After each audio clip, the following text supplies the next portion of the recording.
Fantasmas, por Henry James. La vida privada. Hablábamos de Londres, frente a un gran glaciar enhiesto y primigenio. La hora y el escenario formaban una de esas impresiones que compensan un poco, en Suiza, la moderna indignidad que supone viajar, las promiscuidades y vulgaridades, la estación y el hotel, la paciencia gregaria, la lucha por unas migajas de atención, verse reducido a un simple número. El alto valle se teñía del rosa de la montaña y el aire fresco tenía la limpieza de un mundo nuevo. Había un leve rubor de primera tarde sobre nieves incólumes, y el tintineo amistoso del ganado oculto a la vista nos llegaba con un olor a siega tibia de sol. El hostal, con balcones, se alzaba en la garganta misma del paso más delicioso del Overland, y hacía una semana que teníamos buena compañía y buen tiempo. Eso se consideraba una gran suerte, porque lo uno habría resarcido lo otro si una de las dos cosas hubiera sido mala. El tiempo, desde luego, habría compensado la compañía, pero no estaba sujeto a esa obligación, porque por una feliz casualidad teníamos a la fleur de pois, Lord y Lady Mellifont, Claire Bawdrey, la mayor, en opinión de muchos, de nuestras glorias literarias, y Blanche Atney, la mayor, en opinión de todos, de nuestras glorias teatrales. Los nombro en primer lugar porque eran precisamente los personajes, a quienes en el Londres de la época se intentaba conseguir. Se procuraba reservarlos con 6 semanas de antelación, y sin embargo en esta ocasión habíamos coincidido, todos habíamos coincidido, sin haber hecho nada para que así fuese. Un lance del juego nos había juntado a unos cuantos a finales de agosto, y reconocimos nuestra suerte permaneciendo en ese estado, bajo la protección del barómetro. Cuando acabaran los días dorados, cosa que pronto había de suceder, descenderíamos por lados opuestos del paso para desaparecer tras la cresta de las alturas circundantes. Éramos de la misma comunión en general. Estábamos marcados por signos del mismo alfabeto. Nos veíamos en Londres con frecuencia irregular, y nos regíamos más o menos por las leyes y el lenguaje, las tradiciones y el santo y seña de la misma nutrida condición social. Yo creo que todos, incluidas las señoras, hacíamos algo, aunque fingiéramos que no, cuando se mencionaba tal cosa. Porque en Londres, desde luego, esos temas no se mencionan, pero aquí nos dábamos el inocente placer de ser diferentes. En algo tenía que notarse la diferencia, ya que teníamos la impresión de que aquellas eran nuestras vacaciones anuales. Sentíamos en todo caso que las condiciones eran más humanas que en Londres, o al menos que lo éramos nosotros. Sobre esto éramos francos, hablábamos de ello. Era de lo que estábamos hablando con la mirada puesta en el ruborizado glaciar, en el momento en que alguien comentó la prolongada ausencia del Lord Mellifont y la señora Atney. Estábamos sentados en la terraza del hostal, donde había bancos y mesitas, y los más empeñados en mostrar con cuánta prisa habíamos vuelto a la naturaleza, tomaban, según la extraña moda alemana, café antes de comer. Nadie recogió la observación sobre la ausencia de nuestras dos acompañantes, ni siquiera Lady Mellifont, y tampoco el pequeño Atney, el indulgente compositor, quien había aparecido aprovechando la pausa más breve de la charla de Claire Bawdrey. Esta celebridad solo se llamaba Clarence en las portadas. Era justo aquella revelación de que al fin y al cabo éramos humanos lo que constituía el tema de su discurso. Preguntó a los reunidos si con franqueza no habían sentido la tentación de decirles a los demás: no creía que en verdad fuera usted tan agradable. Yo sí creía que él lo era, e incluso que era muy agradable, pero era cosa demasiado complicada para entrar en ella en aquel momento. Además, es precisamente de lo que quiero hablarles. Había entre nosotros un consenso general de que cuando hablaba Bawdrey debíamos permanecer callados, y no, cosa curiosa, porque él así lo esperase, ni mucho menos. Él no lo pretendía, porque de todos aquellos más locuaces él era más espontáneo, el menos codicioso y profesional. Era más bien el credo del anfitrión, de la anfitriona, lo que prevalecía entre nosotros. La idea era suya, pero siempre se buscaban un círculo de oyentes cuando el gran novelista cenaba con ellos. En la ocasión a la que me refiero, tal vez no había nadie con quien Bawdrey no hubiera cenado en Londres, y sentíamos la fuerza de esa costumbre. Había cenado incluso conmigo, y en la noche de aquella cena, como en esa tarde alpina, no me había costado ningún trabajo mantener la boca cerrada, absorto como estaba en el estudio del interrogante que siempre se alzaba ante mí, tan alto en su estatura apuesta, membruda y fuerte. El interrogante era aún más atormentador, pues estoy seguro de que Bodri nunca sospechó que lo suscitara, como nunca se había dado cuenta de que todos los días de su vida todo el mundo le escuchaba a la hora de la cena. Se le llamaba subjetivo e introspectivo en los semanarios, pero si eso significaba estar ávido de tributos, ningún hombre podía haberlo estado menos en sociedad. Nunca hablaba de sí mismo. Era ese un asunto sobre el cual, a pesar de que habría sido tremendamente digno de él, al parecer jamás reflexionaba. Tenía su horario y sus costumbres, su sastre y su sombrerero, su sistema higiénico y su vino particular, pero todas esas cosas juntas nunca sumaron una actitud, y sin embargo constituían la única que adoptaba, y para él era fácil afirmar que éramos más agradables en el extranjero que en nuestro país. Él no estaba sujeto a variaciones, y no era más ni menos agradable en un sitio que en otro. Difería de otros, pero nunca de sí mismo, salvo en el sentido extraordinario que voy a exponer. Y a mí me daba la impresión de que no tenía ni caprichos, ni sensibilidades, ni preferencias. Podría haber estado siempre en la misma compañía, pues no establecía diferencias entre edad, o condición, o sexo. Se dirigía a las mujeres exactamente igual que a los hombres, y chismorreaba con todos los hombres del mismo modo, sin hablar mejor con los listos que con los lerdos. Y yo me desesperaba cuando observaba, en la medida en que podía apreciarlo, que lo mismo le gustaba un tema que otro, a diferencia de mí, que encontraba algunos detestables. Siempre le vi locuaz, liberal y alegre, y jamás le oí formular una paradoja, ni expresar un matiz, ni jugar con una idea. La ocurrencia de que fuéramos humanos era, en su conversación, una osadía en verdad excepcional. Sus opiniones eran sólidas y mediocres, y sobre sus percepciones era demasiado desconcertante pensar. Yo le envidiaba su magnífica salud.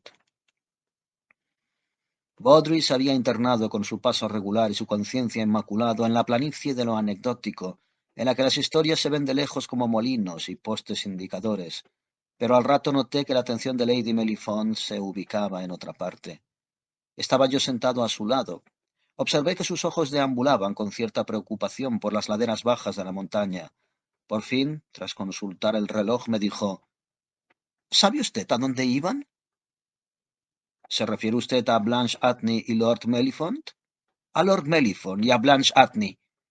Las palabras de su señoría parecían corregirme, inconscientemente, sin duda, pero no imaginé que pudieran ser efecto de los celos. Yo no le atribuía sentimientos tan vulgares, en primer lugar porque la apreciaba, y en segundo lugar porque a cualquiera se le habría ocurrido enseguida nombrar primero a Lord Mellifont, fuera cual fuese el contexto. Era el primero, y en un grado extraordinario. No digo el más grande, ni el más sabio, ni el más renombrado, sino en esencia el primero de la lista y cabecera de la mesa. Eso en sí es una posición, y como es de suponer, su esposa estaba acostumbrada a verlo en ella. Mi pregunta había sonado como si Blanche Atney lo hubiera llevado consigo, pero no se le podía llevar. Solo él llevaba. Nadie por la naturaleza de las cosas podía saberlo mejor que Lady Mellifont. Al principio me había inspirado cierto temor. La veía con sus rígidos silencios y la extremada negrura de casi todo lo que constituía su persona, un tanto dura, hasta un poco melancólica. Su palidez parecía levemente gris, y metálico su brillante cabello negro, lo mismo que los pasadores, cintas y peinetas que siempre lo adornaban. Estaba de luto perpetuo, y llevaba innumerables ornamentos de azabache y ónice, mil tintineantes candenillas, abalorios y collares. Yo había oído a Blanche Atney llamarla la reina de la noche, y la denominación era descriptiva si se entendía como noche nublada. Lady Mellifont tenía un secreto, y si no lo descubría al conocerla mejor, al menos la contemplabas como una persona amable, sencilla y limitada, además de sumisa y triste. Era como el que tiene una enfermedad que no duele. Le dije que había visto a su marido bajar por el valle con su acompañante como unas horas antes, y señalé que tal vez Atney supiera algo de sus intenciones. Vincent Atney, quien a pesar de haber cumplido los 50 semejaba a un niño bueno al que se ha inculcado que los pequeños no hablan en las reuniones de mayores, desempeñaba con sencillez y gusto notables la posición de esposo de una gran figura de la comedia, aun reconociendo que ella se lo facilitaba. Había que admirar aquel cariño rendido con que Atney se lo admitía todo. Es difícil para un marido, que no pisa las tablas o el teatro al menos, llevar con elegancia a una esposa tan conspicua en esos círculos. Pero Atney iba más allá de lo elegante en ese papel, tan poco airoso. Había logrado curiosamente que el propio papel lo hiciera interesante a él. Ponía música a su amada, y recordarán ustedes lo auténticas que podían ser sus melodías, las únicas composiciones inglesas que he visto alguna vez que le gustaran a un extranjero. Su mujer estaba siempre en ellas, de alguna forma. Era una traducción brillante y libre de la impresión que producía. Escucharlas era como observarla cruzar riendo en el escenario, con el cabello suelto y andares de ninfa de los bosques. Al principio él no era más que un modesto violinista del teatro, siempre en su puesto entre acto y acto, pero ella había hecho de él un ser singular, valioso e incomprendido. La superioridad de ambos había llegado a ser como una empresa conjunta, y su felicidad formaba parte de la felicidad de sus amigos. La única preocupación de Atney era no poder escribir una obra para su mujer, y la única manera de entrometerse en sus asuntos era preguntar a personas imposibles si no podrían escribírsela a ellas. Lady Mellifont, tras mirar un instante, me comentó que prefería no preguntarle nada, y enseguida añadió: «Prefiero no hacerme notar cuando estoy nerviosa». «¿Está usted nerviosa?» «Siempre me pone nerviosa que mi marido esté mucho rato lejos de mí». «¿Cree que le ha pasado algo?» «Sí, siempre. Claro que ya me he acostumbrado». ¿Que se caiga por un precipicio? ¿Ese tipo de cosas? No sé exactamente qué es lo que temo. Es una sensación general de que no va a volver. Era tanto lo que decía y tanto lo que callaba, que me pareció que la única palabra para definir su estado jocoso. Sin duda nunca la abandonará, exclamé rápido y riendo. Ella miró al suelo un momento. No, si en el fondo estoy tranquila. Es imposible que le pase nada a un hombre tan dotado, tan infalible, tan acorazado por los cuatro costados, proseguí en el mismo tono. Acorazado no sabe usted hasta qué punto, me replicó con un temblor de voz tan extraño que solo pude atribuir a su nerviosismo. Esa idea me la confirmó el que casi de inmediato se levantara para cambiar de sitio sin ningún motivo, no para interrumpir nuestra conversación, sino porque estaba preocupada. Por supuesto, yo no podía compartir su estado de ánimo, pero al cabo sentí un alivio al ver que se acercaba Blanche Atney. Traía un gran ramo de flores silvestres, pero no venía acompañada del Lord Mellifont. Comprobé enseguida, sin embargo, que no tenía ningún desastre que anunciar, pero como sabía que a Lady Mellifont le agradaría oír la respuesta a una pregunta que no deseaba hacer, al punto expresé mi esperanza de que su señoría no se hubiera quedado atrapado en una grieta del glaciar. No, no, me dejó hace poco más de 3 minutos. Ha entrado en la casa. Blanche Atney posó sus ojos en los míos por un instante, un modo de comunicarse al que ningún hombre de por sí tendría nada que objetar. El interés en esta ocasión venía acrecentado por lo que en concreto estaban diciendo aquellos ojos. Normalmente no solían decir más que «Sí, soy encantadora, ya lo sé, pero tómeselo con calma. Yo lo único que quiero es un nuevo papel. Lo quiero, lo quiero». En aquel momento añadieron de manera sutil, subrepticia y por supuesto con dulzura, porque así era como lo hacía todo: «Todo está en orden, pero es verdad que ha pasado algo. A lo mejor se lo cuento después». Se volvió hacia Lady Mellifont, y la transición a una sencilla jovialidad me recordó su dominio de la profesión. «Le he traído sano y salvo. Hemos dado un paseo precioso». «Me alegro mucho», dijo Lady Mellifont con su débil sonrisa, al tiempo que se ponía en pie, y añadió con aire distraído: «Habrá ido a vestirse para la cena. ¿No es ya la hora?» Se encaminó hacia el hotel, con aquella manera que tenía de simplificar las despedidas, y los demás, a la mención de la cena, miramos los unos los relojes de los otros, como si quisiéramos quitarnos de encima la responsabilidad de semejante grosería. El maître, que como todos los maîtres era en esencia un hombre de mundo, nos concedía horas y espacios propios de suerte que al anochecer, apartados a la luz de una lámpara, formábamos una camarilla compacta y consentida. Pero sólo los Mellifont se vestían, y sólo a ellos se les reconocía la necesidad lógica de vestirse. Ella, exactamente igual que todas las noches de su ceremoniosa existencia, no era persona cuyos hábitos tuvieran en cuenta algo tan mudable como la conveniencia, y él, en cambio, con adecuación y propiedad notables. Tenía casi tanto de hombre de mundo como el maître, y hablaba casi el mismo número de idiomas, pero se abstenía de alentar la comparación de chaqués y chalecos blancos, analizando la ocasión de manera mucho más fina. En terciopelo negro y terciopelo azul y terciopelo marrón, por ejemplo, en delicadas armonías de la corbata y sutiles informalidades de la camisa. Tenía una indumentaria para cada función y una lección para cada indumentaria, y sus funciones, indumentarias y lecciones, formaban siempre parte de la amenidad de la vida, en todo caso parte de su belleza y romanticismo, para un inmenso círculo de espectadores. Para sus íntimos, esas cosas eran de hecho más que una amenidad, constituían un tema, un apoyo social y, por supuesto, un motivo constante de expectación especulativa. Si su esposa no hubiera estado presente antes de la cena, tal vez habrían sido el centro del cotilleo general. Claire Baudry tenía un filón de anécdotas sobre todo el asunto, pues conocía a Lord Mellifont casi desde el primer día. Era una peculiaridad de este noble el que no hubiera conversación sobre él que no tomara al instante la forma de lo anecdótico, y aún otra distinción era que al parecer no hubiera anécdota que en conjunto no redundase en su mayor honra. En cualquier momento en que entrase en una habitación se le podía decir con franqueza: «Ya se figurará que estábamos contando historias de usted». Y para tal, y como suelen ir las coincidencias en Londres, todo el mundo habría tenido una buena conciencia general. Además, habría sido imposible imaginarle acogiendo ese tributo con ánimo que no fuese amigable, porque siempre se mostraba tan inalterado como el actor que sabe entrar a tiempo.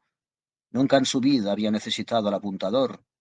Hasta sus perplejidades estaban ensayadas. Por mi parte, siempre que se hablaba de él tenía la sensación de estar hablando de un muerto. La charla llevaba la marca de esa peculiar acumulación de complacencia. Su reputación era una especie de dorado obelisco, como si se lo hubiera sepultado debajo. El cuerpo de leyendas y reminiscencias del cual estaba destinado a ser objeto había fraguado antes de tiempo. Esta ambigüedad surgía, supongo, del hecho inexplicado de que el mero sonido de su nombre y aspecto de su persona, la general expectación que suscitaba, tuvieran un tinte tan romántico y tan anormal. La experiencia de su urbanidad se daba siempre después, y entonces la prefiguración y la leyenda palidecían frente a la realidad. Recuerdo que aquella noche la realidad me pareció suprema. El hombre más apuesto de su tiempo nunca había tenido mejor aspecto, y se sentaba entre nosotros como un director afable que controla con un armonioso juego de brazos una orquesta todavía un poco tosca.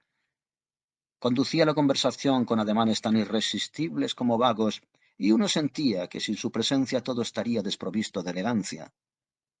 Eso era en esencia lo que el Lord Mellifont aportaba a toda ocasión, lo que aportaba sobre todo a la vida pública inglesa. Él la impregnaba, la coloreaba, la embellecía, y sin él habría carecido, hablando en términos relativos, de vocabulario. Desde luego no habría tenido estilo, porque estilo era lo que había en la persona de Lord Mellifont. Él era un estilo.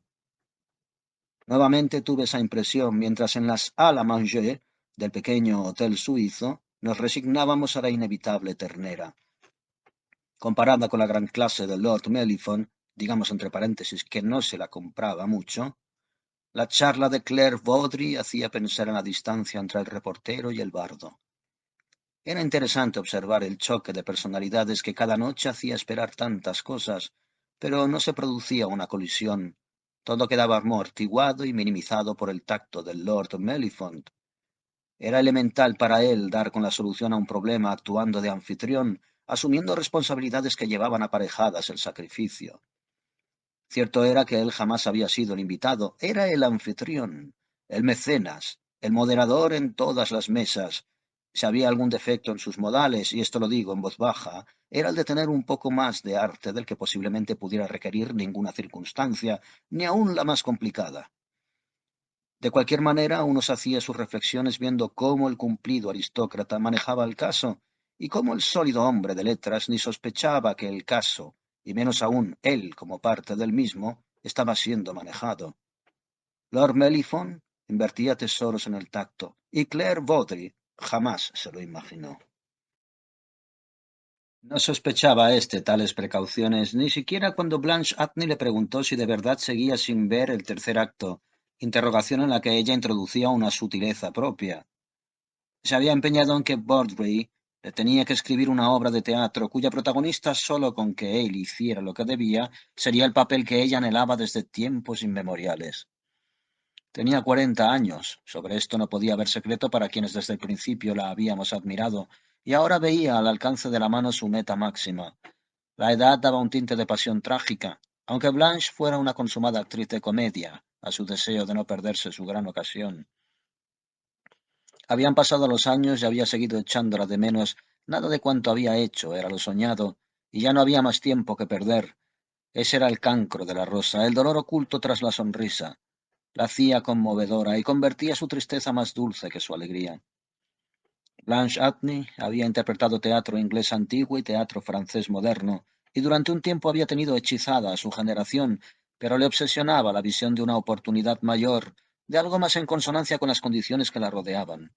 Estaba harta de Sheridan y aborrecía a Butler. Pedía un cañamazo más fino.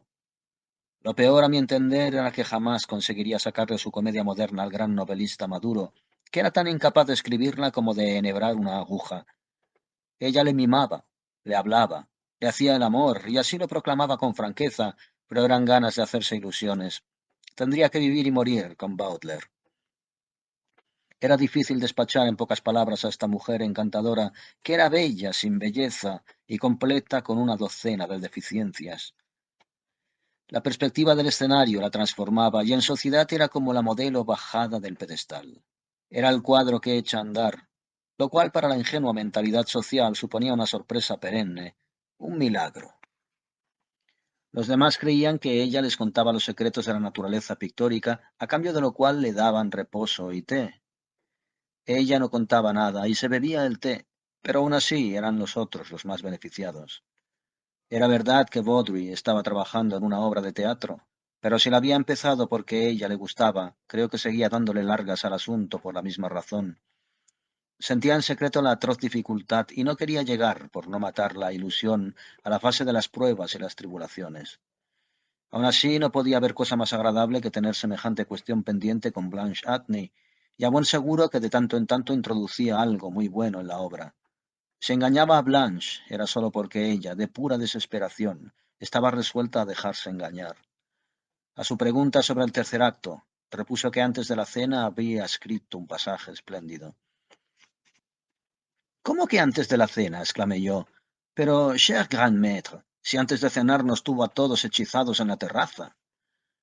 Mis palabras eran una broma, porque creí que no habían sido las suyas, pero por primera vez que recordase, vi en su semblante una sombra de confusión. Me miró con fijeza, echando hacia atrás la cabeza con ímpetu, un poco como el caballo al que se frena en seco. Es que fue antes de eso, replicó con sobrada naturalidad. Antes estuvo usted jugando al billar conmigo, dejó caer Lord Mellifont. Pues habrá sido ayer, dijo Baldry. Sin duda estaba en un aprieto. Esta mañana me ha dicho que ayer no hizo nada, objetó Blanche. Puede ser que no sepa cuándo hago algo las cosas, miró con vaguedad sin servirse una fuente que acababan de ofrecerle. Basta con que lo sepamos nosotros, repuso sonriendo a Lord Mellifont. No creo que haya escrito ni una sola línea, dijo Blanche Atney. Creo que podría recitarles la escena. Y Baudry se refugió en los haricots verts. Hágalo, hágalo, clamamos dos o tres de nosotros. Después de la cena, en el salón, será un gran regal, declaró Lord Mellifont. No estoy seguro, pero lo intentaré, repuso Baudry. Ah, qué tesoro de hombre, exclamó la actriz que estaba practicando lo que para ella eran americanismos, pues estaba resignada a hacer incluso una comedia americana. Pero tendrá que ser con esta condición, dijo Baudry, que su marido toque. Mientras usted lee, jamás. Mi vanidad no me lo permitiría, dijo Atney. Lord Mellifont lo distinguió con una mirada de sus hermosos ojos. Usted tiene que poner la obertura antes de que se alce el telón. Es un momento particularmente delicioso. No voy a leer, solo voy a recitar, dijo Baudry. Mejor aún, permítame que vaya yo a por el manuscrito, sugirió Blanche. Baudry repuso que no necesitaba el manuscrito, pero una hora después, en el salón, habríamos deseado que lo tuviera. Estábamos expectantes, aún bajo el hechizo del violín de Atney, su esposa en primer término sobre una otomana. Era toda impaciencia y perfil, y Lord Mellifont en el sillón, porque el sillón era siempre para Lord Mellifont, prestaba a nuestro agradecido grupito la sensación de hallarse en un congreso de ciencias sociales o en un reparto de premios. De improviso, en vez de empezar nuestro león domado, se puso a rugir desafinando. No recordaba ni una sola palabra. Lo lamentaba mucho, pero se le resistía por más que hiciera. Estaba profundamente avergonzado, pero tenía la memoria en blanco. Aunque no parecía en absoluto avergonzado, en la vida se había visto a Baudry así, lo único que mostraba era una naturalidad jovial e imperturbable. Nos aseguró que jamás se había imaginado haciendo el ridículo de aquella manera, pero los demás, pensamos que el incidente no dejaría de figurar entre sus recuerdos más divertidos. Nosotros éramos los humillados, como si nos hubiera gastado una broma premeditada. Era la ocasión perfecta para que Lord Mellifont nos maravillara de nuevo con su tacto, que descendió sobre nosotros como un bálsamo. Él nos contó a su manera artística y encantadora, con su destreza para salvar esos momentos tan incómodos. Tenía un débit en Inglaterra, no había nada que se le aproximase, como los actores de la Comédie Française. Su propio naufragio, cuando en una ocasión trascendental, al ir a pronunciar un discurso ante una gran multitud, descubrió que se le habían olvidado los apuntes, y entonces se puso a rebuscar sobre las terribles tribunas, blanco de todas las miradas, y a rebuscar en vano las notas indispensables por todos sus intachables bolsillos. Pero la moraleja de su historia era más fina que la del fácil fiasco de nuestro otro animador, porque con 4 gestos leves nos retrató la brillantez de una actuación que había sabido sobreponerse al apuro, que se había resuelto, se nos dejó entrever en un esfuerzo reconocido, en el momento, como algo que no era de ningún modo una mancha en lo que el público tenía la bondad de denominar su reputación. toca algo, clamó Blanche Atney, dándole unas palmaditas a su marido y recordando cómo en el teatro siempre se ahogan en música los contretemps. Atney se lanzó sobre su violín, y yo le dije a Claire Baudry que su error tenía fácil enmienda mandando a alguien a buscar el manuscrito. Si me decía dónde estaba, yo lo traería al punto de su habitación. A esto repuso, querido amigo, me temo que no hay manuscrito. ¿Quiere decir que no ha escrito nada? Lo escribiré mañana. Pero nos está usted tomando el pelo, dije yo absolutamente perplejo. Ante eso pareció que se lo pensaba mejor. Si hay algo, lo encontrará usted encima de mi mesa. En aquel momento le habló uno de los demás, y Lady Mellifont comentó de forma audible, como queriendo corregir con delicadeza nuestra desconsideración, que el señor Atney estaba tocando algo muy hermoso. Yo había observado con anterioridad que parecía muy aficionada a la música, y que siempre la escuchaba en un mundo éxtasis. La atención de Baudry se distrajo, pero no me pareció que sus últimas palabras constituyeran una autorización clara para ir a su habitación. Además, yo quería hablar con Blanche Atney. Tenía que preguntarle una cosa. Sin embargo, me vi obligado a esperar mi oportunidad de abordarla, porque su marido nos tuvo un rato en silencio, tras lo cual la conversación se hizo general. Acostumbrábamos a acostarnos temprano, pero aún quedaba un rato de velada. Antes de que decayera del todo, encontré la ocasión de decirle a Blanche que Baudry me había dado permiso para coger su manuscrito. Blanche me conjuró por lo más sagrado a que se lo llevara de inmediato, a que se lo diese a ella, y no cejó en su empeño cuando le hice ver que era ya muy tarde para que Baudry diera comienzo a la lectura. Además, se había roto el encanto. A los demás no les apetecería. Me aseguró que no era demasiado tarde para que ella empezara, de modo que debía hacerme sin más dilación con las valiosas páginas. Le dije que la obedecería al instante, pero antes quería que satisfaciera mi justa curiosidad. ¿Qué había pasado antes de la cena, cuando estaba en el monte con Lord Mellifont? ¿Cómo sabe usted que pasó algo? Porque lo vi en su rostro cuando volvió. Y pensar que me llaman actriz, clamó mi amiga. ¿Y qué me llaman a mí? Pregunté. Usted es un estudioso de las almas. Eso tan frívolo que se conoce con el nombre de observador.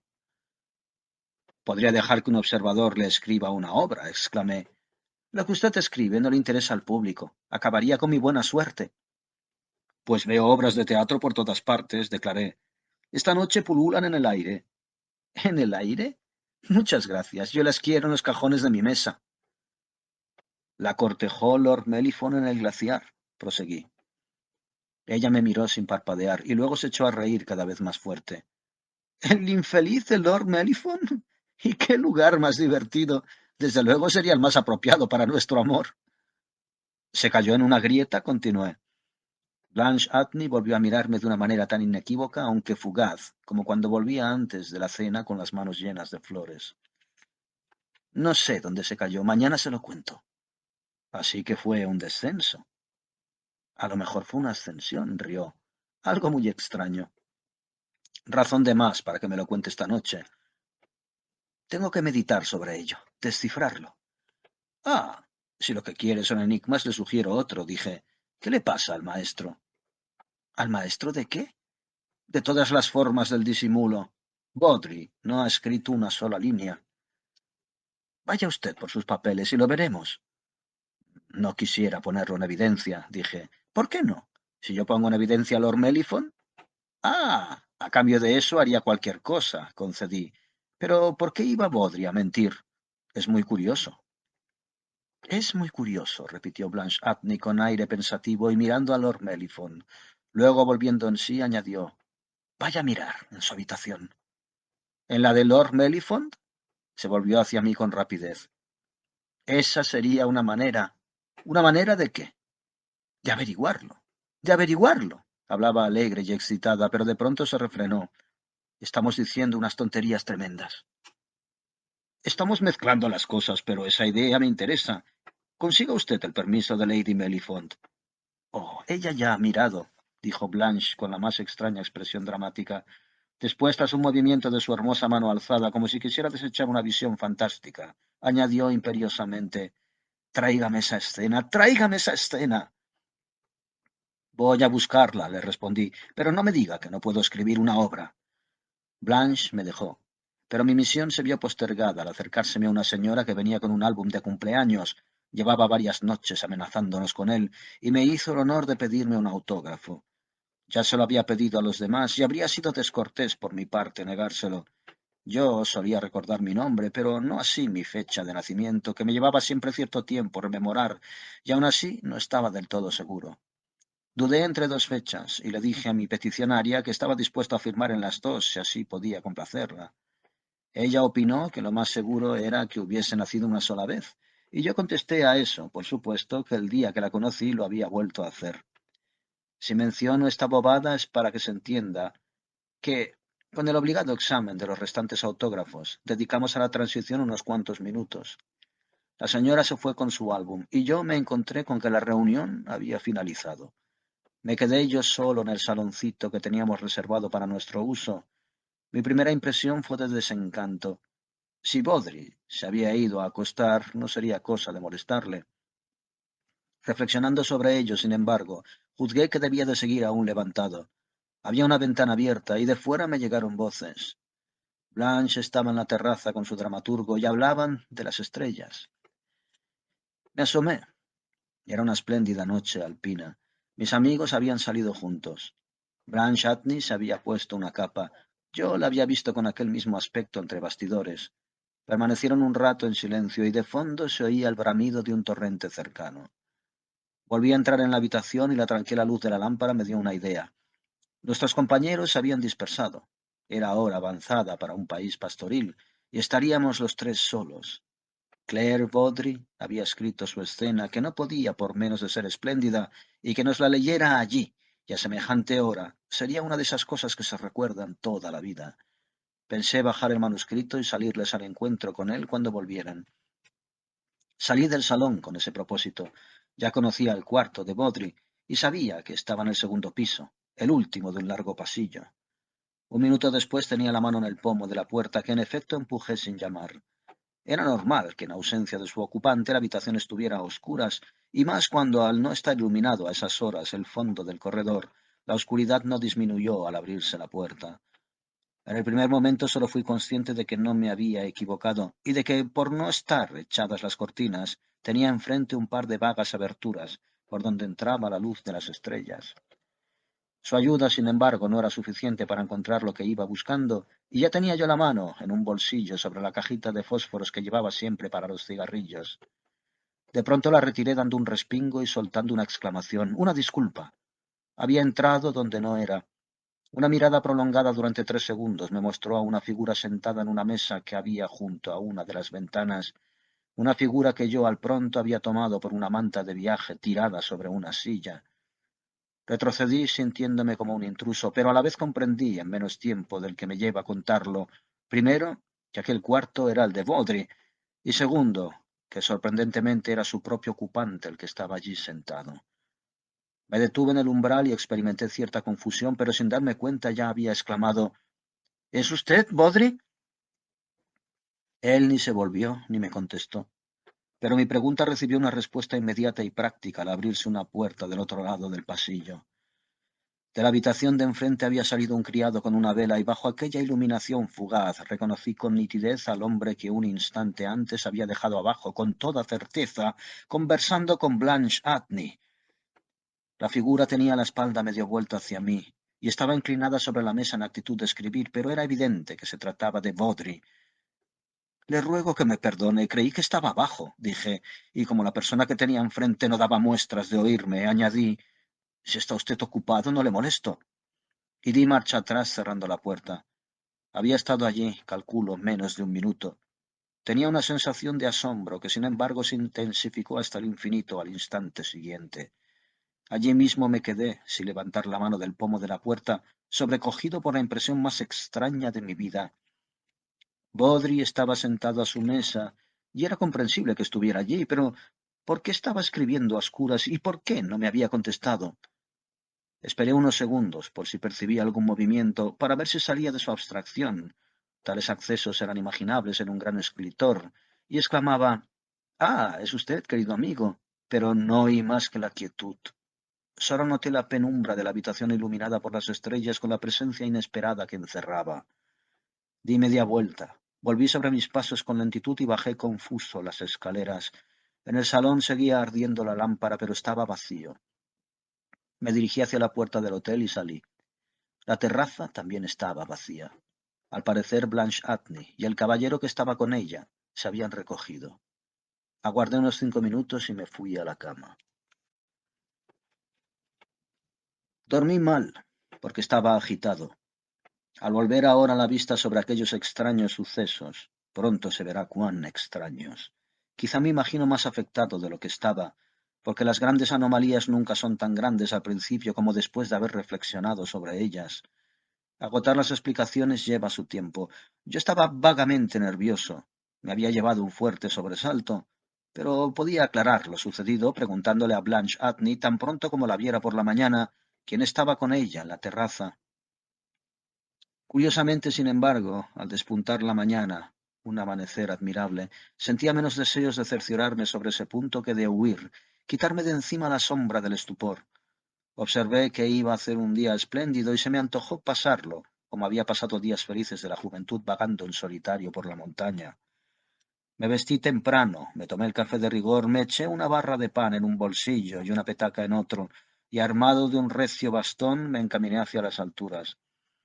Las horas deliciosas que allí pasé, de esas que dejan un recuerdo intenso, no interesan mucho a la historia que estoy contando.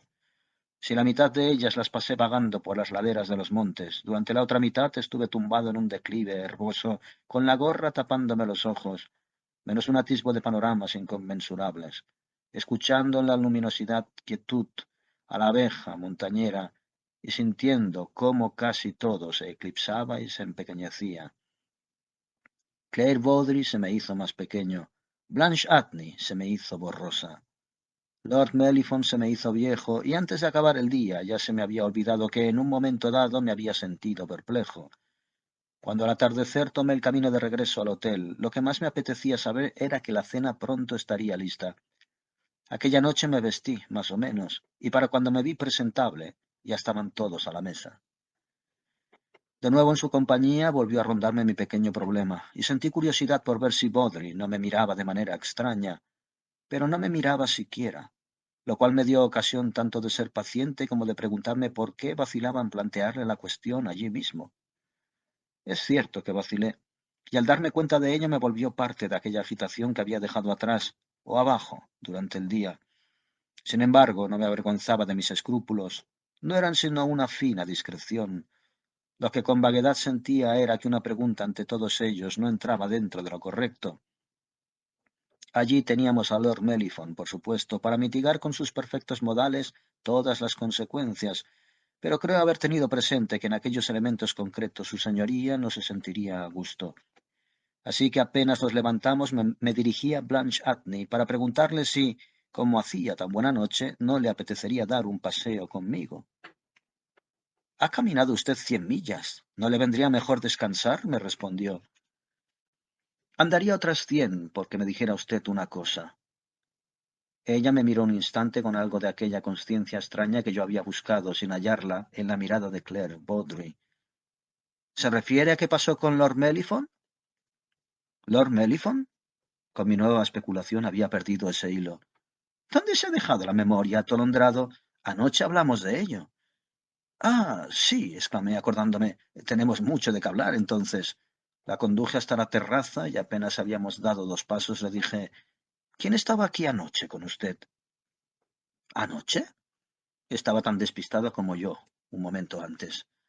«A las 10, cuando se disolvió la reunión, usted salió de aquí con un caballero. Estuvieron hablando de las estrellas». Ella me miró un momento sin parpadear y luego soltó aquella risa suya. «¿Está celoso del pobre Baudry? Entonces era él». «Claro que era él». «¿Y cuánto tiempo estuvo con usted?». Volvió a reír. «Se lo ha tomado usted realmente mal. Estaría como 1/4 de hora, quizá un poco más. Paseamos un poco, me estuvo hablando de la obra. Eso fue todo. Es el único hechizo que he empleado». Pero aquello no me bastó, de modo que insistí. «¿Qué hizo Baudry después?», continué. «No tengo la menor idea. Yo me despedí y me fui a la cama». «¿A qué hora se fue usted a la cama?». «¿A qué hora se fue usted?». «Da la casualidad que recuerdo que me separé de Baudry a las 10:25», dijo Blanche. «Volví a entrar en el salón para coger un libro y miré el reloj».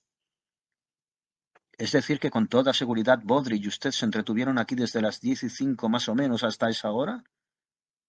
«No sé con cuánta seguridad, pero sí muy gratamente». «Où voulez-vous en venir?», preguntó Blanche Atney. «Solo a esto, señora mía, a que al mismo tiempo que mientras su acompañante estaba ocupado, como usted dice, también se hallaba entregado a la composición literaria en su habitación». Eso la detuvo en seco, y sus ojos brillaron en la oscuridad. Quiso saber si yo ponía en duda su veracidad, y yo le repuse que al contrario, la creía, lo cual hacía muy interesante el caso. Replicó que eso sería solo si ella creía mi versión de los hechos, cosa que, sin embargo, no me fue difícil conseguir, relatándole de forma pormenorizada lo ocurrido en mi búsqueda del manuscrito. El manuscrito que en aquellos momentos, por una razón que ahora comprendía, parecía haberse leído del todo del pensamiento. Con la conversación de Baudry se me olvidó.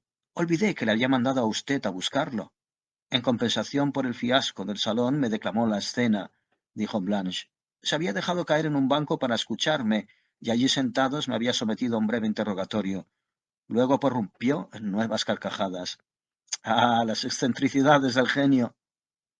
«Sí, desde luego, mayores aún de lo que yo creía». «Ah, los misterios de la grandeza». «Usted los conocerá todos, pero a mí me pillan por sorpresa», declaré. «¿Está usted del todo seguro de que era Baudry?», preguntó mi acompañante. «¿Quién podría ser si no? Que un señor desconocido de idéntico aspecto y parecidas ocupaciones literarias estuviera sentado en su habitación a esas horas de la noche y escribiendo en su mesa a oscuras», insistí, «casi sería tan sorprendente como lo que yo afirmo». «Sí. ¿Por qué a oscuras?», meditó mi amiga. «Los gatos ven en la oscuridad», dije yo. Ella me sonrió con vaguedad. «¿Parecía un gato?». «No, señora mía, pero le voy a decir lo que sí parecía. Parecía el autor de las admirables obras de Baudry. Se le parecía infinitamente más de lo que se le parece a nuestro amigo», dictaminé. «¿Quiere usted decir que tiene a alguien que se las escribe?». «Sí, mientras él cena fuera y la decepciona». «¿A quién? ¿A mí?», murmuró sin malicia. «A mí me decepciona, como decepciona a cualquiera que busque en él al genio que ha creado esas páginas que adora. ¿Dónde está ese genio cuando se pone a hablar?». «Ah, anoche estuvo espléndido», dijo la actriz. «Siempre está espléndido, como es espléndido el baño de la mañana, o un solomillo de ternera, o el servicio de trenes con Brighton, pero nunca excepcional». Ya veo lo que quiere decir. Le habría dado un abrazo, y quizás se lo di. Por eso es un consuelo hablar con usted. Me lo he preguntado a menudo. Ahora lo entiendo. Son dos. ¡Qué idea tan encantadora! Uno sale y el otro se queda en casa. Uno es el genio y el otro es el burgués. Y es solo al burgués al que conocemos. Habla, circula. Es enormemente popular coquetear con usted. Mientras que es con el genio con quien usted tiene el privilegio de coquetear, me interrumpió Blanche. Le agradezco mucho la distinción. Le puso una mano sobre el brazo. Véale usted misma. Inténtelo. Haga la prueba. Vaya a su cuarto. ¿Que vaya a su cuarto? Sería impropio, clamó con su mejor acento de comedia. Nada es impropio en una indagación como esta. Si le ve, quedará zanjada la cuestión. Qué agradable, zanjarla, reflexionó un momento y luego se levantó de un salto. ¿Ahora mismo? Cuando usted quiera. Pero suponga que me encuentro con el falso, dijo con un sentido exquisito. ¿Cómo que con el falso? ¿A quién llama usted el falso? El que no estaría bien que una señora fuera a ver. ¿Y si no encuentro al genio? Ah, del otro me encargo yo, repliqué. Luego, por casualidad, miré a mi alrededor y añadí, cuidado, se acerca Lord Mellifont. Ojalá se encargara usted de él, dijo ella, apagando la voz. ¿Qué le pasa? De hecho, era eso lo que iba a contarle. Cuéntemelo, no viene hacia aquí. Blanche miró un momento. Lord Mellifont, que parecía haber salido del hotel para reflexionar mientras se fumaba un cigarro, se había detenido a cierta distancia y estaba admirando las maravillas del panorama, discernibles a pesar de la poca luz. Nosotros echamos a andar despacio en otra dirección y al cabo Blanche continuó. Mi idea es casi tan divertida como la suya. Yo no la llamaría divertida, sino hermosa. No hay nada más hermoso que lo divertido, replicó Blanche Atney. Lo ve usted desde un punto de vista profesional, pero soy todo oídos. Era verdad que mi curiosidad se había reavivado. Pues bien, amigo mío, si Claire Baudry tiene un doble, y debo añadir que para mí cuantos más Baudrys haya, mejor, aquí su señoría padece una dolencia opuesta. No llega a ser ni uno entero. Detuvimos el paso una vez más a la vez. No comprendo. Ni yo. Pero se me antoja que aunque haya dos Baudrys de Lord Mellifont, se mire como se mire, no llega a haber uno. Medité un momento y luego me eché a reír. Creo que ya entiendo lo que quiere decir. También usted es un consuelo. Ella, muy a mi pesar, no me abrazó, sino que con rapidez siguió adelante. ¿Usted le ha visto solo alguna vez? Traté de recordar. Sí, ha ido a verme. Pero entonces no estaba solo. Y yo he ido a verle a él, a su despacho. ¿Y él sabía que estaba usted allí? Por supuesto. Me anunciaron. Ella me atravesó con la mirada como una hermosa conspiradora. Es que no hay que anunciarse. Y con esto siguió caminando. La alcancé sin aliento. ¿Quiere decir que hay que acercarse a él sin que se dé cuenta? Hay que sorprenderle desprevenido. Tiene usted que ir a su habitación, sencillamente. Aunque eufórico por cómo se iba desplegando nuestro misterio, yo estaba también de forma comprensible un poco confuso. Cuando sepa que no está, cuando sepa que sí está. ¿Y qué veré? No verá usted nada, exclamó al tiempo que dábamos media vuelta. Habíamos llegado al final de la terraza y en ese movimiento nos dejó cara a cara con Lord Mellifont, quien, reanudando su paseo, esta vez nos había alcanzado con discreción. Verle en aquel momento fue esclarecedor y puso en marcha un largo tren de asociaciones que enlazaba con la impresión general que uno tenía del personaje. Así, sonriéndonos y agitando una mano experta en la noche transparente, nos presentaba el panorama como si presentase a un candidato del partido de los mismísimos Alpes, perfilado frente a nosotros con la delicada fragancia de su cigarro y de todas sus restantes delicadezas y aromas, con más perfecciones de algún modo acumuladas sobre su hermosa cabeza de las que jamás en ninguna parte se habían visto. Se me apareció tan esencial, tan conspicua y uniformemente como el prototipo de la figura pública, que en un destello adiviné la respuesta al acertijo de Blanche. Lord Mellifont era todo público y carecía de una vida privada, así como Claire Baudry era todo privado y carecía de la correspondiente vida pública. Solo había oído, a medias, la historia que tenía que contarme mi acompañante, pero al reunirnos con Lord Mellifont Nos había seguido porque le gustaba Blanche Atney, pero tratándose de él siempre había que entender que más que buscar compañía la aceptaba. Al participar con Blanche durante media hora de las riquezas distribuidas de su discurso, sentí con descarada duplicidad que le habíamos descubierto, por así decirlo. Me divirtió aún más aquella subida de telón con que la actriz acababa de obsequiarme que mi propio descubrimiento, y si no estaba más avergonzado de compartir con ella su secreto que de haberla hecho partícipe del mío, aunque el mío era, de los dos misterios, el más glorioso para el personaje en cuestión, fue porque en mi ventaja no había crueldad, sino al revés, una ternura extrema y una sincera compasión. Ah, conmigo estaba seguro Lord Mellifont, y además me sentía rico e ilustrado, como si de pronto tuviera él un universo en mi bolsillo. Había aprendido hasta qué punto una gran apariencia puede ser cosa del lugar y del momento. Sin duda sería demasiado decir que siempre había sospechado la posibilidad, en el fondo del ser de su señoría, de un ejemplo tan hermoso. Pero es un hecho cierto, al menos, por más que pueda sonar a superioridad, que había sido consciente de tener hacia él ciertas reservas de indulgencia. Le había compadecido en secreto por lo perfecto de su actuación. Me había preguntado qué rostro vacío tendría que cubrir esa máscara, qué le quedaría para esas horas inexorables en que un hombre se sienta consigo mismo, o lo que es aún más serio, con ese yo más intenso que era su legítima esposa. ¿Cómo sería en casa? ¿Y qué haría cuando estuviera solo? Había algo en Lady Mellifont que daba sentido a esas indagaciones, algo que sugería que incluso con ella seguía siendo ese personaje público y que ella debía debatirse entre interrogantes similares. Jamás los había aclarado. Esa era su eterna angustia. Por lo tanto, sabíamos nosotros más que ella, Blanche Atney y yo, pero no se lo íbamos a contar por nada del mundo, ni ella tal vez nos lo habría agradecido. Prefería la relativa grandeza de la incertidumbre. No estaba en casa con él, así que no podía opinar, y estando ella, él no se hallaba solo, así que él no se lo podía mostrar. Actuaba para su mujer y para sus criados era un héroe, y lo que uno habría querido saber era qué quedaba en verdad de él cuando no había ningún par de ojos para verle, ni a fortiori ningún alma para admirarle. Era de suponer que se relajaría y descansaría, pero qué vacío tan absoluto no haría falta para reparar semejante plenitud de presencia. Qué entr'acte tan intenso para posibilitar nuevas representaciones de la misma clase. A Lady Mellifont el orgullo le impedía fisgar, y como nunca había mirado por el ojo de la cerradura, se mantenía en su dignidad y en su desasosiego.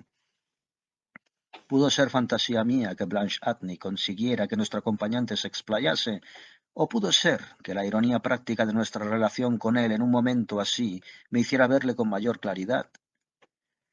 El hecho es que nunca se me había parecido tan diferente de cómo habría sido si no le hubiéramos ofrecido un reflejo de su imagen. Éramos solo una concurrencia de dos, pero jamás se había mostrado más público. Nunca había sido más perfecto su perfecto porte, nunca más notable su notable tacto, nunca más concebible su única raison d'être, la singularidad absoluta de su identidad. Yo tenía la sensación tácita, como si todo fuera a salir en la prensa del día siguiente, con un editorial, y también otra, en secreto estimulante, de saber algo que no saldría, que nunca podría salir, aunque un periódico con iniciativa me hubiera dado una fortuna a cambio. Debo añadir que a pesar de mi disfrute, que era casi sensual, como el de un manjar consumado o de un placer sin precedentes, ansiaba estar de nuevo a solas con Blanche, que me debía una anécdota. Fue imposible aquella noche, porque algunos de nosotros salieron a ver qué era lo que encontrábamos tan interesante, y después Lord Mellifont pidió un poco de música al violinista, que sacó el violín y tocó divinamente para nosotros en nuestra plataforma de ecos frente a los espectros de las montañas. Antes de que acabase el concierto eché en falta a nuestra actriz, y mirando a la ventana del salón la vi allí instalada con Baudry, que leía un manuscrito. Al parecer se había hecho con la gran escena, y seguro que para Blanche sería aún más interesante por las 9 revelaciones que le habían llegado sobre su autor. Consideré discreto no molestarles y me fui a la cama sin volver a verla. A la mañana siguiente la busqué muy temprano, y como el día prometía ser bueno, le propuse ir al monte, recordándole la solemne obligación que había asumido. Ella reconoció esa obligación y me gratificó con su compañía, pero no habíamos subido 10 yardas por el desfiladero cuando prorrumpió con vehemencia. Amigo mío, no se imagina usted lo impactada que estoy con eso. No puedo pensar en otra cosa. ¿Su teoría sobre Lord Mellifont? Olvídese de Lord Mellifont. Hablo de la de usted sobre Baudry, que como persona es con mucho el más interesante de los dos. Me tiene fascinada esa visión de su... ¿Cómo lo llama usted? ¿Su identidad alternativa? Su otro yo. Es más fácil de decir. ¿La acepta usted entonces? ¿La aprueba? ¿Aprobarla? Me recreo en ella. Anoche la vi con absoluta claridad. ¿Mientras Baudry le leía? Sí. Mientras le escuchaba, le observaba. Eso lo simplificó todo, lo explicó todo. Disfruté de ese triunfo. Ahí está la gracia. ¿La escena es buena? Es magnífica, y él lee de una forma maravillosa. Casi tan bien como escribe el otro, repuse riendo. Esto la hizo detenerse un momento y apoyó una mano en mi brazo. Ha retratado usted a la perfección mi impresión. Sentí que me estaba leyendo la obra de otro. En cierto modo le hizo un gran favor al otro, convine. Una persona por completo distinta, dijo Blanche. Hablamos de esa diferencia mientras seguíamos caminando, y de que aquella duplicación de la personalidad constituía una enorme riqueza, una fuente de recursos para la vida. Le hará vivir el doble que los demás, observé. ¿A cuál de los dos? Pues a los dos, porque al fin y al cabo son socios de una empresa, y ninguno podría llevar adelante el negocio sin el otro. Además, la mera supervivencia sería terrible para cualquiera de ambos. Ella permaneció en silencio unos instantes. Luego exclamó: No sé, a mí sí me gustaría que sobreviviera. ¿Puedo yo ahora preguntar cuál? Si no lo adivina, no seré yo quien se lo diga. Conozco el corazón de las mujeres. Siempre prefieren al otro. Volvió a detenerse y miró a su alrededor. Aquí lejos de mi marido se lo puedo decir.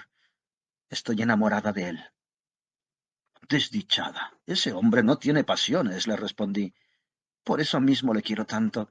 ¿Acaso una mujer con mi historial no sabe que las pasiones de los demás son insoportables? A una actriz, pobrecilla, no le puede interesar ningún amor que no esté todo de su parte. No se puede permitir el lujo de ser correspondida. Mi matrimonio lo demuestra. Una unión bonita, una unión afortunada como la nuestra, sale ruinosa. ¿Sabe usted qué tenía anoche en la cabeza mientras Baudry me leía esos hermosos diálogos? Un deseo irracional de ver al autor. Y de un modo dramático, como si quisiera ocultar su vergüenza, Blanche Atney siguió adelante. Ya lo arreglaremos, le repliqué. Yo también pretendo echarle otra ojeada, pero entre tanto le recuerdo que llevo más de 48 horas esperando las pruebas que avalen ese retrato insensatamente sugestivo y verosímil que me ha hecho usted de la vida privada del Lord Mellifont. Ah, no me interesa, Lord Mellifont. Ayer sí le interesaba, dije. Sí, pero eso era antes de enamorarme. Usted me lo borró del pensamiento con su historia. Hará que me arrepienta de habérsela contado. Vamos, le rogué. Si no me dice cómo se le ocurrió esa idea, acabaré pensando que es fruto de su imaginación. Está bien, pero déjeme hacer memoria mientras paseamos por este aterciopelado desfiladero. Estábamos en la entrada de un encantador valle de trazado sinuoso, de cuyo suelo llano formaba parte el cauce de un riachuelo, cuyas aguas se deslizaban tranquilas y veloces. Por allí nos internamos, y un grato paseo junto a la clara corriente nos fue llevando cada vez más lejos, hasta que de improviso, según avanzábamos, y yo esperaba que mi acompañante recordase, un recodo de la quebrada nos mostró a Lady Mellifont, que se dirigía hacia nosotros. Venía sola, bajo el dosel de su sombrilla, arrastrando sobre la hierba la enlutada cola de su vestido, y con aquel aspecto por aquellos tortuosos derroteros componía una aparición bastante extraña. Casi siempre salía acompañada de un lacayo que marchaba tras ella por los caminos de montaña y cuya librea llamaba la atención de los rudos campesinos. Al vernos se sonrojó, como si tuviera que justificar su presencia en aquel sitio. Rió con vaguedad y dijo haber salido solo por dar un paseíto matinal. Los tres nos detuvimos intercambiando obviedades y Lady Mellifont nos comentó que había esperado encontrarse con su marido. ¿Está por aquí?, pregunté yo. Pensé que estaría. Salió a pintar hace una hora. ¿Le ha estado usted buscando?, preguntó Blanche. Un poco. No mucho, dijo Lady Mellifont. Cada una de las dos posó sus ojos con cierta intensidad, o así me lo pareció, en los de la otra. Nosotros le buscaremos por usted si así lo desea, dijo Blanche.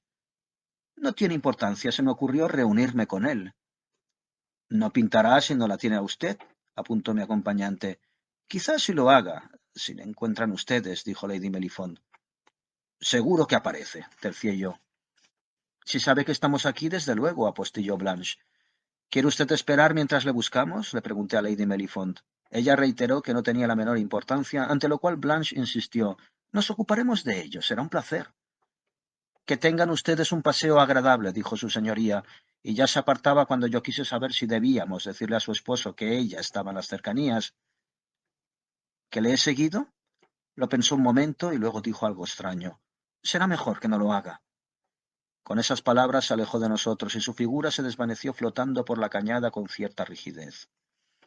Mi acompañante y yo contemplamos su marcha, tras lo cual intercambiamos una mirada intensa, y de los labios de la actriz escapó el leve fantasma de una carcajada. Cualquiera diría que va por los jardines de Melifont. Yo tenía mi opinión. Lo sospecha, ¿sabe? Y no quiere que él lo descubra. No habrá ningún dibujo, a no ser que nosotros lo sorprendamos, sugerí. En ese caso lo encontraremos haciéndolo en la actitud más airosa y tradicional, y lo asombroso es que será excelente. Dejémosle, que vuelva a casa sin él, concluyó mi amiga. Él preferiría no volver. Ya encontrará público. A lo mejor lo hace por las vacas, arriesgó Blanche. Y cuando iba a reprenderla por mostrarse irrespetuosa, de pronto añadió, eso precisamente fue lo que descubrí por casualidad. ¿De qué está hablando? De lo que pasó anteayer. Esta vez no dejé escapar la ocasión. ¡Ah, suéltelo de una vez! No fue más que eso. Me ocurrió lo mismo que a Lady Melifont. No fui capaz de encontrarle. ¿Le perdió? Me perdió él a mí. Ese debe de ser el proceso. Creyó que me había ido y... ahí.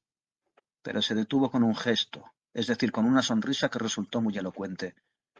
Pero usted sí le encontró, dije yo sin acabar de entender, porque volvió con él. Fue él quien me encontró a mí, y eso es justo lo que volverá a ocurrir. Él está allí porque sabe que hay otra persona. Entiendo sus intermitencias, repliqué tras una breve reflexión, pero no acabo de ver la ley que la rige. En cambio, Blanche sí las conocía. Oh, se trata de un matiz muy sutil, pero yo lo percibí en ese momento. Yo había emprendido el regreso, estaba cansada y había insistido en que no volviera conmigo. Habíamos encontrado flores raras, las que llevé al hotel, y era él el que las había descubierto casi todas. Le divertía mucho cogerlas, y yo sabía que quería coger más, pero, como he dicho, estaba cansada y me fui. Él me dejó marchar. ¿Dónde habría estado sino su tacto? Y entonces, tonta de mí, no adiviné que desde el momento en que yo no estuviera no se cogería más flores. No se podría coger ni una sola. Inicié el camino de vuelta, pero a los 3 minutos me di cuenta de que me había llevado su navaja, que me había prestado para podar una rama, y sabía que la necesitaría. Volví atrás unos pasos para llamarle, pero antes le busqué con la vista. No se pude entender lo que pasó entonces, sin tener antes uno en el escenario. Tiene usted que llevarme allí, dije. Tal vez veamos aquí mismo ese prodigio. Sencillamente era un sitio que no ofrecía la menor posibilidad de ocultarse. Una ancha ladera continua, sin obstrucciones ni oquedades, ni arbustos ni árboles. Más abajo de donde yo estaba, había unas peñas tras las cuales yo misma había desaparecido, pero de las que de inmediato volví a salir. Entonces él tuvo que verla. Estaba demasiado ausente, demasiado oído, como una vela que se extingue. Vaya usted a saber por qué.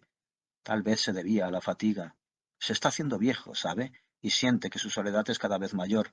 De ahí que la reacción haya sido proporcionalmente intensa, la extinción proporcionalmente completa. El caso es que aquello estaba vacío como las palmas de mi mano.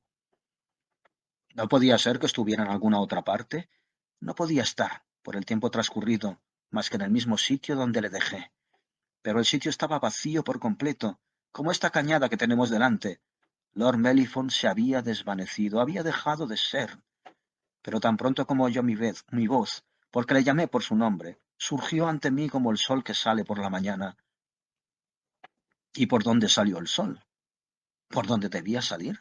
Justo por donde él debería haber estado y yo debería haberle visto, si fuera una persona como las demás. Yo la había escuchado con el mayor interés, pero mi obligación era plantear objeciones. ¿Cuánto tiempo transcurrió entre el momento en que notó su ausencia y el momento en que le llamó? Unos segundos nada más. No puedo decir que fuera mucho. Lo suficiente para estar del todo segura, dije. ¿De que no estaba? De eso y de que usted nos engañaba, de que no era víctima de algún truco de la vista. Pude engañarme, pero estoy convencida de que no es así. En cualquier caso, es por eso por lo que quiero que mire usted en su habitación.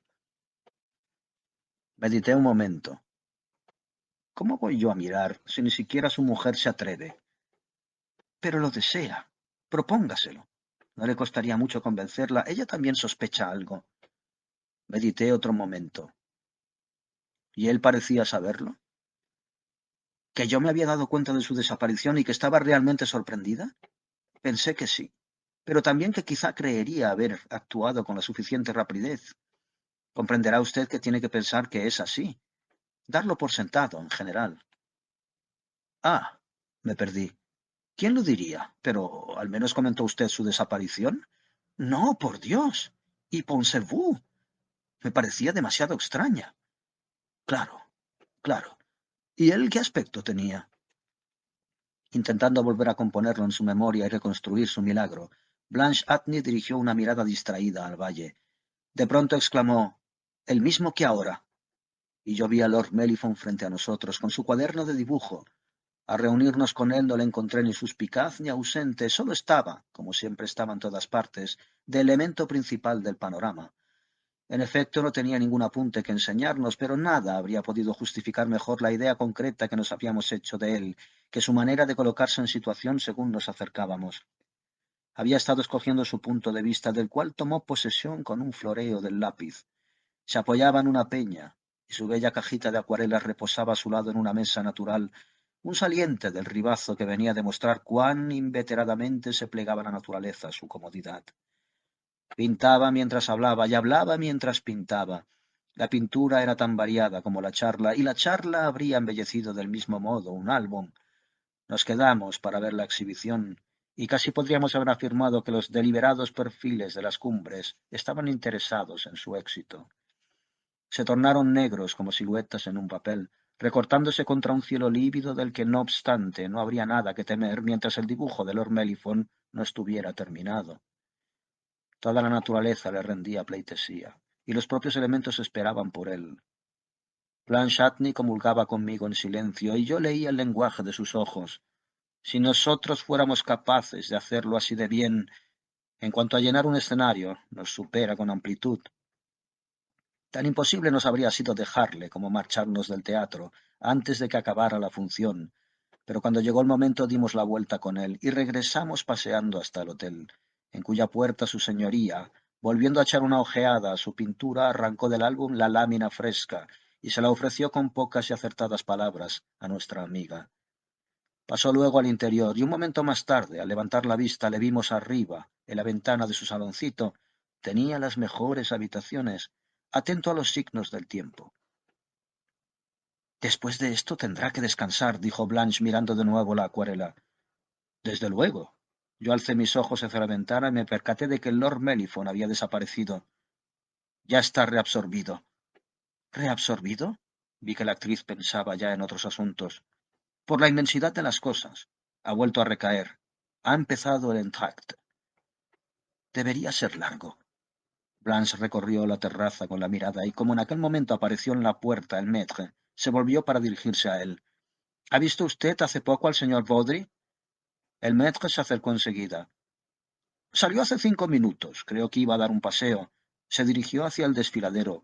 Llevaba un libro. Yo observaba las amenazadoras nubes. Mejor habría hecho en llevarse un paraguas. El maître sonrió. Le recomendé que cogiera uno. Gracias, dijo Blanche, y el Oberkellner se retiró. Ella prosiguió en un tono brusco. ¿Me hace usted un favor? Sí, pero a cambio de otro. Déjeme ver si ese dibujo está firmado. Blanche le echó un vistazo antes de dármelo. Extrañamente no. Pues debería estarlo, porque así tendría todo su valor. ¿Me lo presta usted un rato? Sí, si hace lo que le pida. tome un paraguas y vaya en busca de Baudry. ¿Para traérselo a Blanche Atney? Para retenerle fuera, todo el tiempo que pueda. Le retendré fuera mientras no se ponga a llover. ¿Qué importa que llueva? Clamó mi acompañante. ¿Le da igual que nos empapemos? Del todo. Luego, con una luz extraña en los ojos, añadió: voy a intentarlo. ¿El qué? Inténtelo, inténtelo, le repliqué. Yo tendré a nuestro amigo entretenido todo el día. Si consigo llegar hasta el que lo hace todo, y se detuvo con un brillo en los ojos, si consigo discutirlo con él, tendré otro acto, tendré el papel. Yo lo entretengo a Baudry hasta el día del juicio, le grité mientras ella entraba en la casa con paso rápido. Su audacia era contagiosa y me quedé allí desbordante de excitación. Miré la acuarela del Lord Mellifont y miré la tormenta que se estaba preparando. Volví a dirigir los ojos hacia las ventanas de su señoría y luego a mi reloj. Baudry me llevaba tan poca ventaja que tenía tiempo de alcanzarle, incluso robando 5 minutos para subir al saloncito de Lord Mellifont, donde a todos se nos había recibido con hospitalidad, y decirle en calidad de mensajero que la señora Atney le rogaba que concediese el dibujo, la solemne consagración de su firma. Examinando de nuevo la obra de arte, noté que desde luego le faltaba algo. ¿Qué podía ser sino tan noble autógrafo? Era mi deber reparar esa deficiencia sin pérdida de tiempo, y de acuerdo con esa idea volví a entrar al instante en el hotel. Subí a las habitaciones de Lord Mellifont y llegué a la puerta de su salón. Ahí, sin embargo, me tropecé con una dificultad con la que mi euforia no había contado. Si llamaba a la puerta, lo echaría todo a perder, pero ¿estaba dispuesto a prescindir de esa ceremonia? Me hice la pregunta y me azaró. Le di vueltas y vueltas al dibujo, pero no me ofrecía la respuesta que yo quería. Yo deseaba que me dijera: abre la puerta con suavidad, con mucha suavidad, sin hacer ruido, pero muy deprisa. Verás entonces lo que verás. Tenía la mano puesta en el pomo cuando me di cuenta, porque tenía todos los sentidos muy alerta, de que así como yo estaba pensando, con suavidad, con mucha suavidad, sin hacer ruido, se había movido otra puerta, y del otro lado del vestíbulo.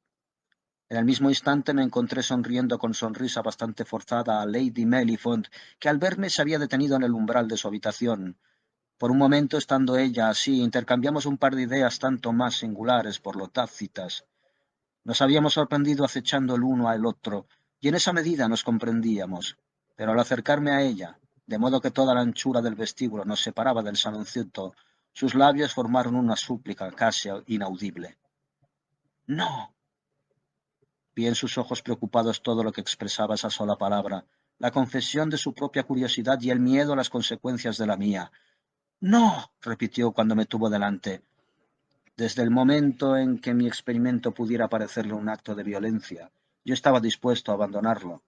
Sin embargo, en su rostro atemorizado me pareció percibir una revelación aún más profunda, una posible decepción si yo desistía.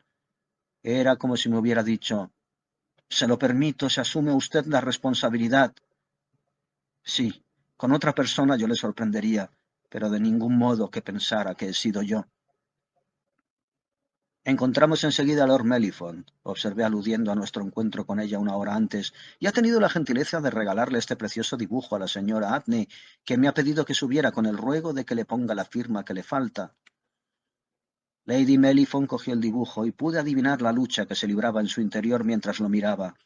Esperó antes de decir nada y sentí entonces que todas sus delicadezas y dignidades, todas sus antiguas timideces y piedades interponían en su gran ocasión.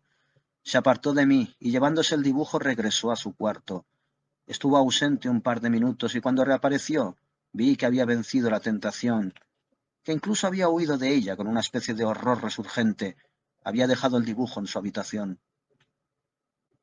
Si hace usted el favor de dejármelo, yo me encargaré de que sea atendida la petición de la señora Atney, dijo con gran cortesía y dulzura, pero de una manera que ponía fin a nuestra conversación.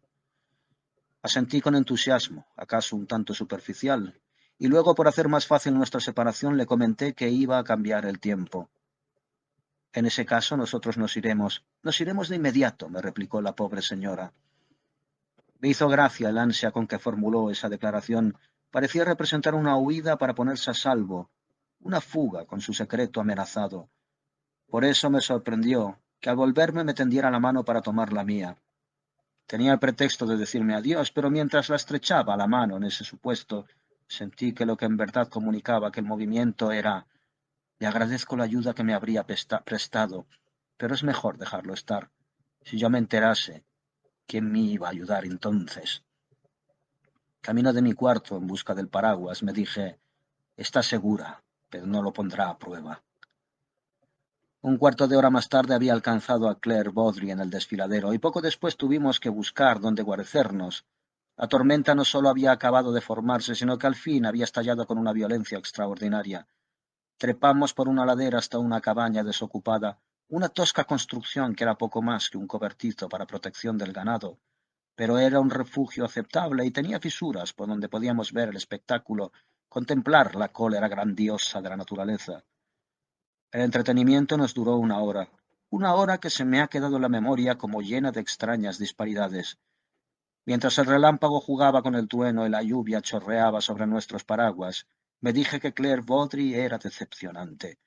No sé con qué exactitud, qué habría postulado, de un gran autor expuesto a la furia de los elementos, no alcanzó a decir qué particular actitud manfrediana habría esperado de mi acompañante, pero lo que sí pensé es que nunca le habría creído capaz de obsequiarme en una situación como aquella, con historias que ya me había contado de la celebrada Lady Ringrose.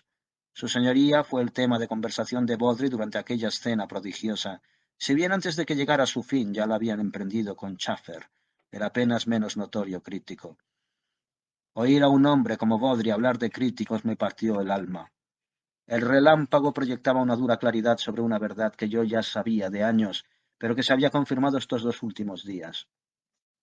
La irritante certeza de que para las relaciones personales aquel genio admirable juzgaba suficientes sus recursos de segunda clase, y lo resultaban, sin duda, para lo que era el trato social, pero había un desprecio en la distinción que no podía por menos de mortificar a un admirador. El mundo era vulgar y estúpido, y hubiera sido necedad en el gran hombre molestarse por él, pudiendo chismorrear y cenar por delegación. Aun así se me cayó el alma a los pies viéndole practicar esa economía. No sé a ciencia cierta qué era lo que yo quería. Supongo que hiciera una excepción conmigo solo, airosa y tiernamente entre la inmensa hueste de los lerdos. Casi creía que lo hubiera hecho de haber sabido cómo adoraba yo su talento. Pero eso nunca se lo había sabido comunicar, y la aplicación de su principio fue implacable. En todo caso, más que nunca estuve seguro de que a esa hora, por lo menos, la silla de su habitación no estaría vacía. Allí estaba la actitud manfrediana, allí estaban los destellos receptivos. No cabía sino envidiar a Blanche Atney por su presumible disfrute de esas cosas. El cielo se despejó por fin, y la lluvia amainó lo suficiente para que pudiéramos salir de nuestro asilo y volver al hotel, donde al llegar nos encontramos con que nuestra prolongada ausencia había producido cierta agitación. Al parecer se creyó que la tormenta nos habría puesto en apuros. En la puerta estaban varios de nuestros amigos, que se quedaron un poco perplejos al ver que solo veníamos empapados. Claire Baudry era el que estaba más mojado, no se sabía por qué, y se fue derecho a su habitación. Blanche Atney estaba entre los que nos esperaban, pero al aproximarse a ella, el objeto de nuestra especulación, se apartó sin saludarle siquiera. Con un movimiento que calificaría casi de frialdad, le volvió la espalda y pasó al salón. Mojado como estaba, entré tras ella, ante lo cual de inmediato dio media vuelta y se encargó conmigo. Lo primero que vi fue que nunca había estado tan hermosa. Había en ella una luz de inspiración y con el susurro más rápido, que era a la vez el grito más sonoro que yo jamás oyera, me espetó. «¡Tengo el papel!». ¿Fue a su cuarto? ¿Estaba yo en lo cierto? ¿En lo cierto?, repitió Blanche Atney. «Ay, amigo mío», murmuró. «¿Estaba allí? ¿Le vio?» «Él me vio a mí. Ha sido la gran hora de mi vida». «Habrá sido la gran hora de él, si estaba usted la mitad de bella que está en este momento». «Es maravilloso», prosiguió como si no me oyera. «Es él el que lo hace». Yo la escuchaba impresionado, y añadió, «Nos hemos comprendido el uno al otro». «¿A la luz de los relámpagos?» «Yo no veía los relámpagos». «¿Cuánto tiempo estuvo usted?», pregunté admirado. «Lo suficiente para decirle que le adoro». «Ah, lo que yo nunca le he podido decir», gemí sin disimulo. «Voy a tener mi papel, voy a tener mi papel», continuó ella con triunfal indiferencia, y salió danzando por la habitación alegre como una niña, refrenándose solo para decirme, «Vaya a cambiarse de ropa». Va a tener la firma de Lord Mellifont, dije. ¿Qué me importa a mí la firma de Lord Mellifont? Es mucho más agradable que Baudry, prosiguió de un modo incongruente. ¿Lord Mellifont? Fingí entender. Al diablo, Lord Mellifont. Blanche Atney, desbordante de gozo, me pasó rozando para salir, de nuevo como una exhalación, por la puerta abierta. Apenas la había traspasado cuando se dio de bruces con su marido, y con un grito delicioso de «Hablábamos de ti, mi amor», se arrojó sobre él y le besó. Yo me fui a mi cuarto y me cambié, pero no salí de allí hasta la noche. La violencia de la tormenta había pasado, pero la lluvia se hizo llovizna persistente. Cuando bajé a cenar vi que el cambio de tiempo había deshecho ya nuestro grupo. Los Mellifont habían partido en un coche de 4 caballos, otros habían seguido su ejemplo, y para la mañana se habían pedido ya varios vehículos. Uno de ellos era el de Blanche Atney, y con la excusa de los preparativos nos dejó apenas acabada la cena. Claire Baldry me preguntó qué le ocurría, pues de repente parecía haberle tomado antipatía. No recuerdo qué respuesta le di, pero hice lo que pude por consolarle, y me fui con él en el mismo coche al día siguiente. Cuando bajamos, Blanche se había evaporado, pero en Londres hicieron las paces, porque él acabó la comedia y ella la puso en escena. Debo añadir que, de todos modos, aún no le ha llegado el gran papel. Tengo pensado uno precioso, pero ella no viene a verme para animarme a hacerlo. Lady Mellifont deja caer una palabra amable siempre que me ve, pero eso no me consuela.